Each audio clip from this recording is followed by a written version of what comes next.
Acho que são momentos, né? Eu acho que naquele momento foi se falado que eu poderia não ir pro jogo, o treinador, mas eu não estou saindo no Corinthians porque eu estou indo pro banco. Eu estou saindo porque às vezes a gente tem que entender que o ciclo acaba. A gente tem que ter sabedoria, ter grandeza, ter pessoas que conversam com a gente. E em momento algum eu tô saindo do Corinthians porque eu estou indo pro banco. Porque eu fui pro banco outras vezes, em 2016, e continuei aqui no Corinthians.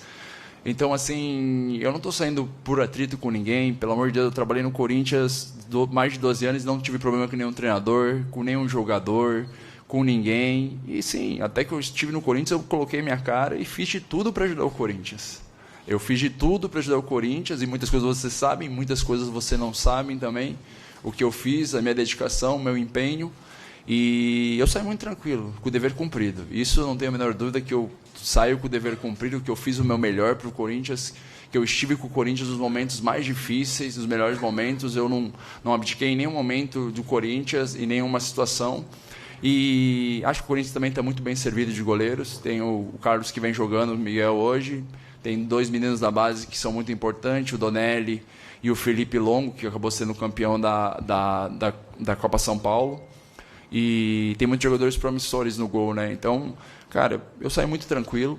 Eu estive junto com o time em todos os momentos. E saio muito feliz, cara, porque são 12 anos, mais de 12 anos, e 12 anos de muito trabalho e empenho e dedicação. Quando a gente está em paz, que olha para trás e você fez tudo, de tudo, possível e impossível para ajudar a instituição, porque ninguém está acima da instituição. Posso ter 15 anos, 20 anos de Corinthians, eu não vou estar acima nunca da instituição. E eu entendo que chegou meu tempo e entendo que era a hora. Era a hora de acontecer e as coisas acontecem quando tem que acontecer. E seja bem-vindo ao canal Duca Arena, eu sou o Duca Reis e hoje vamos falar sobre o goleiro Cássio. Ontem ele anunciou oficialmente a sua saída do Corinthians e hoje ele participou de uma entrevista coletiva onde ele acabou falando os motivos que o levaram a tomar essa decisão surpreendente, já que todo mundo imaginava que o Cássio iria encerrar a carreira no Corinthians. Ele que tem 36 anos, contrato até o final do ano. Augusto Melo tinha dito que iria renovar o contrato do gigante. No entanto, o Cássio acabou recusando a proposta que o Augusto Melo fez a ele. O Cássio recebeu uma proposta de 3 anos de contrato para jogar no Cruzeiro, embora o Cássio, na entrevista coletiva de hoje, não tenha anunciado o Cruzeiro como seu destino. O Cássio, ou assim o Augusto Melo, tentou removê-lo da ideia e ofereceu 2 anos de contrato, igualou a proposta salarial do Clube Mineiro, mas não teve jeito. O Cássio, pelo que ele demonstrou hoje na entrevista coletiva, realmente o ciclo para ele tinha encerrado. O Cássio não aguentava mais ser a pessoa que botava a cara para receber críticas, o bode expiatório, a pressão era muito grande em cima do goleiro. Na verdade, era em cima do clube. O Corinthians vinha sendo muito mal administrado ultimamente, na última gestão do André Sanches, na gestão do Duílio Monteiro Alves, e agora é do Augusto Melo, que começou também uma bagunça, briga com o Rubão, diretor de futebol, muita confusão, e o Cássio, sentindo toda essa pressão, não aguentou e pediu para sair 6 meses antes, praticamente, 6, 7 meses antes do final do seu contrato. Eu acho que o Cássio poderia ter ficado mais no clube, pelo menos até o final do ano, teria sido mais legal para a sua história, né? Ele sair não no meio do campeonato para ir para um rival, afinal de contas o Cruzeiro pode ser adversário do Corinthians numa Copa do Brasil, numa Copa Sul-Americana, e no Campeonato Brasileiro, evidentemente, vai ter o confronto entre essas duas equipes. Eu acho que o Cássio poderia ter esperado mais um pouco, mas quem sou eu para tomar uma decisão, falar da vida dos outros? O que acontece é que o Cássio sai do Corinthians como um dos maiores goleiros da história do clube, se não o maior, um dos maiores ídolos, se não o maior ídolo. O Corinthians não ganharia a Libertadores de 2012 sem o Cássio e não ganharia o Mundial de 2012 sem o Cássio. O Cássio também foi importante nas conquistas do Campeonato Brasileiro de 2015 e 2017, teve 4 paulistas, e aquele Campeonato Paulista, o Corinthians ganhou em cima do Palmeiras nos pênaltis, lá em pleno Allianz Parque, o Cássio gigante defendendo os pênaltis, as cobranças do Dudu e do Lucas Lima. O Cássio também ajudou o Corinthians a ganhar uma Recopa Sul-Americana. Acabou faltando a Copa do Brasil, que bateu na trave, o Corinthians quase ganhou a Copa do Brasil em 2022 e teve também a Copa Sul-Americana, que no ano passado o Corinthians acabou sendo semifinalista. Ah, e também teve a Copa do Brasil de 2018, né, que o Corinthians acabou perdendo para o Cruzeiro naquele confronto que teve o Pedrinho marcando aquele belíssimo gol e a arbitragem anulando aquele gol do Pedrinho. Então o Cássio, de fato, foi uma lenda no Corinthians. Não é porque ele saiu agora no meio do ano que a história dele foi manchada, muito pelo contrário. Acho que é um goleiro muito digno, sempre respeitou a camisa do Corinthians e será lembrado para sempre pelo que ele fez dentro de campo. Chegou em 2012, acabou assumindo o Corinthians numa folgueira em plena Libertadores, foi campeão da Libertadores apenas no seu 12º jogo, teve aquela defesa fantástica naquele lance do Diego Souza, que o Corinthians sempre batendo na trave da Libertadores, e o Cássio foi lá e acabou catando aquela bola, na verdade espalmando a bola para a linha de fundo. Depois teve aquela final contra o Chelsea, fez defesas magistrais, e realmente é uma pena para o torcedor corintiano não ter mais o Cássio no gol. Agora, tem outro detalhe que também a gente não pode negar. O Cássio vinha caindo de produção, tanto é que ele perdeu a posição por justiça, né? O Cássio, na entrevista coletiva, falou que não foi por isso que ele está saindo do clube, não é por ele ter perdido a posição, tanto é que em 2016, segundo o Cássio, ele ficou em 2016, aceitou a reserva do Walter naquela ocasião, mas o Cássio, de fato, ele vinha falhando nos últimos tempos, não era mais aquele goleiro. Quem sabe agora ele mudando de ares, sem tanta pressão, ele treinando bem, focado, motivado, o Cássio possa voltar àquela sua melhor forma, né? E voltar a ser o Cássio de antes. Agora o torcedor corintiano só espera que esse Cássio de antes não seja contra o Corinthians no decorrer da temporada.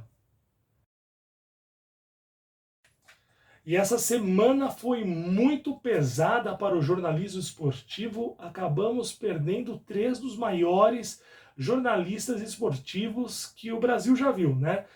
Antero Greco, Silvio Luiz e o Washington Rodrigues, o Apolinho. O Washington Rodrigues, eu acabei acompanhando muito pouco a carreira dele, porque ele fez muito sucesso na Rádio Tupi e Rádio Globo lá no Rio de Janeiro. Eu sou aqui de São Paulo.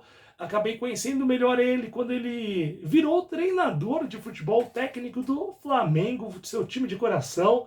Flamengo, naquele ano de 1995, tinha montado uma seleção, o Kleber Leite, que foi radialista, inclusive colega do Washington Rodrigues, acabou montando uma seleção, trouxe Romário, Edmundo, já tinha o Sávio, era o maior ataque do mundo, o melhor ataque do mundo. Só que aí tinha falta de pagamento, brigas internas, uma bagunça o Flamengo ameaçado de rebaixamento. O Washington Rodrigues, o Apolinho assume e acaba ajudando o Flamengo a escapar do rebaixamento e ainda leva a equipe carioca para a final da Supercopa da Libertadores, e o Flamengo acabou perdendo para o Independiente. Mas foi sem dúvida nenhuma algo extraordinário na época. Quem imaginaria que o Apolinho poderia ser técnico do Flamengo? Então, uma pessoa que marcou a história da crônica esportiva lá no Rio de Janeiro, foi inclusive sendo treinador do Flamengo. O Silvio Luiz já é um cara que... O que a gente pode falar de Silvio Luiz narrando? Incrível, incrível o Silvio Luiz. Eu, como criança, eu amava ouvir as narrações do Silvio Luiz, adorava assistir os jogos. Eu pedia pro meu pai, vamos assistir os jogos que tem o Silvio Luiz, né? Quando o Silvio Luiz não narrava, entrava outro narrador, até mesmo o próprio Luciano Vale. Eu, criança, eu queria ver o Silvio Luiz. E achava engraçado, achava o máximo, dava muita risada quando ele chamava o Luciano do Vale de seu bolacha. O Luciano do Vale, quando tinha jogos do Master, o Luciano do Vale era o treinador do Master, e o Silvio Luiz ficava lá, o seu bolacha, faz alteração, faz aquilo. O Silvio Luiz era muito engraçado. Depois me lembro também dele no MTV Rock and Go, que ele também fez uma participação incrível, também hilária. Realmente era um narrador diferenciado, era um personagem incrível do jornalismo esportivo.